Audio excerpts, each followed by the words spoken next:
Friends, we are facing economic collapse. Now, you may look around the world and you may look at the stock markets, you may look at people and say, generally speaking, it doesn't seem so bad. But we're going to walk through some of the collapse indicators that are happening right now. We're talking about massive freight layoffs. We're talking about massive spikes in health insurance costs. We're talking about beef prices are really starting to accelerate upwards. We've been talking about that on this channel. We're also seeing that people are putting more and more on temporary loans. They're kicking the can down the road, even for groceries. We're not talking credit cards. We're talking about buy now, pay later, hitting record levels. We're looking at people delaying their retirements increasingly. And we're just seeing inflation taking off like it hasn't in good number of years.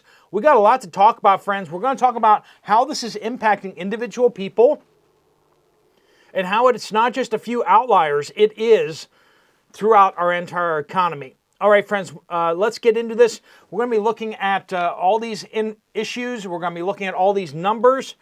And I want you just to kind of understand how bad things are getting out there. If things are great for you, awesome. But you need to be preparing for a rainy day because there's a lot of people not experiencing the same thing. And who knows when your fortune will change. Or if you're struggling, be aware that there are plenty of people out there who are right in the same boat as you are and you're not. Even though everyone puts a smiley face on things out there, they're struggling. Most people in America are struggling these days. All right, let's get into it. Welcome to the Poplar Report. If you haven't been here before, make sure you hit that subscribe button and that like button whenever you find a channel that you like what they're doing. All right, so let's start with freight layoffs. I think this is the biggest indicator of them all that we're looking at. We see that they're not moving as much freight. And so these freight companies, these commercial transportation companies, are laying people off. That means manufacturing, lumber production, distribution, logistics. They're suffering. They're looking at their books and going, we're not bringing as much money in because we're not moving as much stuff. And if you're not moving as much stuff, friends, that means that the economy is slowing down. We got Republic, National Distribution Co. just laid off 1,700 workers. Canfor just laid off 290. Bluestem, DeRoyal, Weber Lumber, and Howard Miller Co. Ohio Eagle Distributing. Pacino Foods. Western Forest Products. A lot of lumber companies out there. Americold Logistics. And food, cold storage, refrigerated food distributors are also laying people off. Auto Warehousing Corp. GSC Enterprises. Lightspeed Logistics. Miami. Macmillan Piper. Salon Centric. CarParts.com. All these companies laying off workers. Backyard Play Nation. Marshall Excelsior. BRP Marine. Just to give you a little bit of a taste of what's going on out there. With over 4,000 cuts just in the last week. We see these companies that have employees driving trucks are laying people off right and left right now. There just isn't enough work to go around. And, okay, logistics companies, freight companies, that's not really our problem, right? How about health insurance? Most people who have health insurance these days are going through the Affordable Care Act, the marketplace thing. I personally am not on the marketplace because I despise insurance companies beyond what's even reasonable. But it seems like they just keep outdoing themselves so much that I feel like I make the right choice. I go through Christian Health Sharing Ministries. It's a nonprofit that kind of was exempted from the Affordable Care Act. Basically, it functions like an insurance company, but it's a nonprofit where people share each other's medical bills. but it kind of functions like an insurance thing, but without the insurance company and without the profits going to shareholders. So I'm a big fan of that. It's got some quirks to it, like you have to be a Christian, you have to like not drink alcohol, I think it is. You can't smoke. You have to make some of these kind of commitments. All right. So I'll put the link down below if any of you are interested in checking out CHM. That's what I'm doing. But anyway, most people are on health insurance, right, through these corporations and all that. 15% increase coming this year. So when you come up for renewal in December, I think most people come up for renewal in December, you're going to be looking at a 15% increase in your insurance plan on average. Some of you guys are going to see 20 or 30%. Some of you are going to see less. That's what we're seeing here. For 2026, the insurer's plan median premium increase of 15%, which is the largest Affordable Care Act, which is neither affordable nor is it a Care Act. Highest insurance price hike since 2018. This is not good. This is for many working age consumers who get their health insurance through the workplace. Won't be spared either because it's going to be passed on through their employers. Raising deductibles, insurance costs. So it's not even just the sticker price. It's also all the details you're getting hammered with as well. Years ago, I was like, nope. When they were like, you have to buy health insurance, I said, you know what? Heck no. Heck no. Not going to do it. And I fought it ever since. Anyway, first it was eggs, friends. We warned you about the egg shortage, and then we've been warning you for about a year now of the coming beef shortage. I think it was like last fall we really started to light a fire under you to let you know that this was coming. Since the first of this year, beef prices are up 9% overall. And in some corners of the market, it's up a lot more than that. But on average, wholesale beef prices up 9%, and it's just getting started. Last time Americans noticed this big of a spike, it was eggs. And that was because the avian flu, blah, blah, blah, bird flu, and they were just massively destroying egg farms last year under the previous peoples. Now beef prices are hitting record highs. According to the Department of Agriculture, retail price $9.26 a pound on average for beef. June's Consumer Price Index showed steak and ground beef prices are up 12.4%.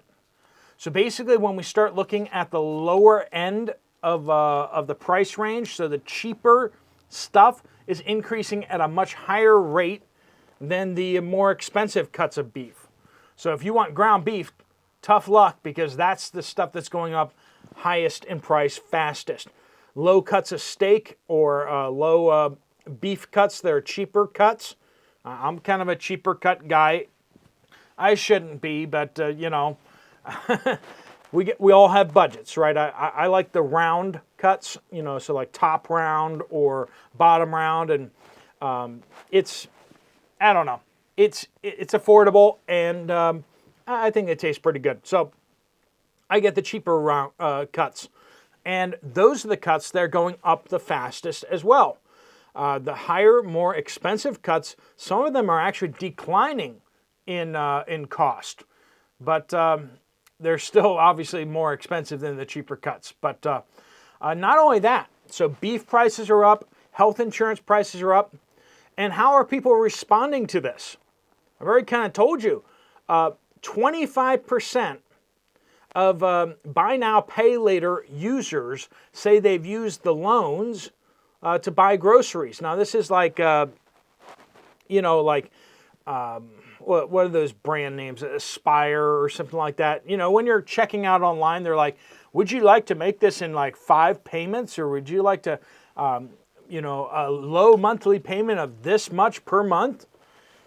That's what I'm talking about. When you split up your purchases into multiple payments over time, Sometimes it's 0% interest as long as you make the payments on time. But most of the time they're charging you interest, and usually it's pretty brutal interest. And heaven forbid you miss one of those payments. If you miss one of those payments, you're going to get toasted. They're gonna put you on the spit and start rotisserieing you over a fire. That's how bad things get, that you start getting pounded with interest. If you get a 0% kind of thing and you miss one of those payments, boom, you get hit with all of that interest. The interest that you would have paid plus all the interest, it's just off the charts. So last year, only 14% of those buy now, pay later people had used it on groceries. 14% up to 25% in just 1 year.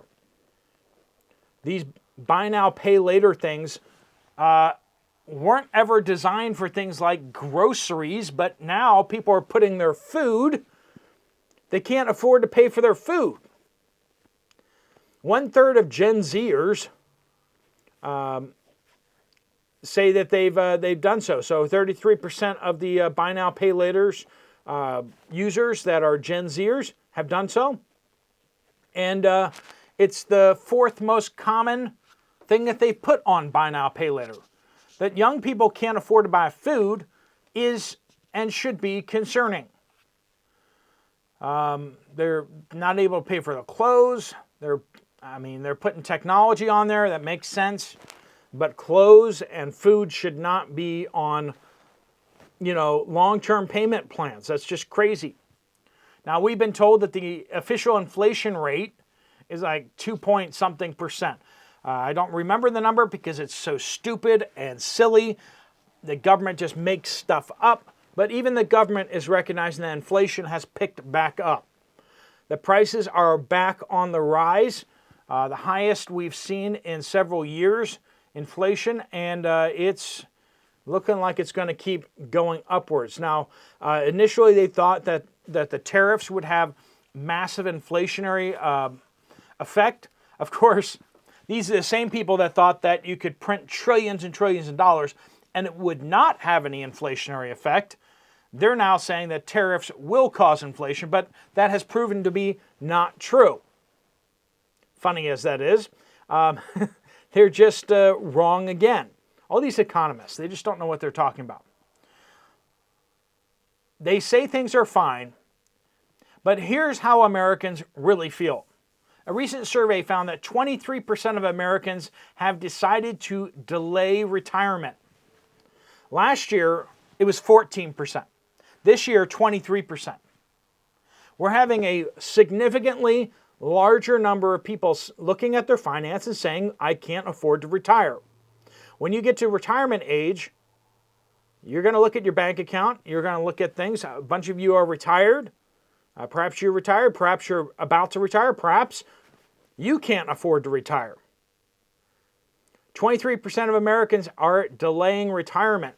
So if you're delaying retirement because you can't afford it, and you're looking around and you're like, I must be the only one who can't figure it out, you're not alone. Almost 25%, almost 1 in 4 can't retire right now because of finances. They're kicking older Americans are kicking the can down the road. They have concerns about the economy, their own financial readiness. They can't step back from work. This was a poll conducted of 2,000 U.S. adults over the age of 50 who are getting ready or moving into that retirement age and not knowing what to do about it. They found 23% of them had already decided to delay their retirement before the poll was conducted. And the median savings of 55-year-olds or older 55-year-olds is $50,000, which is not enough to move into retirement, right? If you want to retire at 65, you need like a lot more than that. Social Security will not save you. If you've gotten on Social Security, you're kind of like, you realize you can't live off that. You just can't live off that. According to another recent survey, nearly 70% of Americans overall, not just retirement folks, are feeling anxiety and depression because of the state of their finances. 70% of Americans. Now, I think that if we flip that around, you would probably feel like that's kind of what's conveyed to us through advertising and all that kind of stuff like that. Maybe 70% of Americans feel really good about where they are financially, and maybe 30% have anxiety. But that's not what we're seeing. Surveys are showing 70% of Americans have anxiety and depression, are feeling that because of the state of their finances. They're feeling increasingly uneasy. Your neighbors, the people in your town, this financial uncertainty is really impacting them. How much up is this? In 2023, they did the same survey. It's gone up 8 percentage points. It was almost 60% back in 2023, and we were in the height of the COVID and lockdowns and all that nonsense, right?